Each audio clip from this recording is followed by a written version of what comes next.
High বন্ধুরা, সবাই কেমন আছো? সবাই আশা করি সবাই ভালো আছো।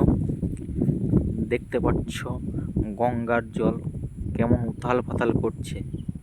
যেই দিকে তাকাচ্ছি সেই দিকেই শুধু ঢেউ আর ঢেউ। সকালবেলা কাজে যাওয়ার পথে ট্রলারে উঠেছিলাম। ওঠার পরে দেখতে পাচ্ছি শুধু ঢেউ আর ঢেউ। বাইকে করে যাচ্ছিলাম তো, ট্রলারটা এপাশ ওপাশ করছে। মনের মধ্যে ভয়ও লাগছে কি হবে না হবে, কিন্তু কোনো ভয় কাটিয়ে আস্তে আস্তে নদীর পাড়ের দিকে যাচ্ছি। চারিদিকে যেদিকেই তাকাচ্ছি সেদিকেই শুধু জল আর ঢেউ।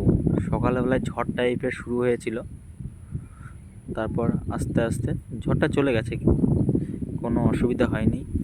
কিন্তু আস্তে আস্তে নদীর ওই পারে পাড়ি দিয়ে ফেললাম নিশ্চিন্তে।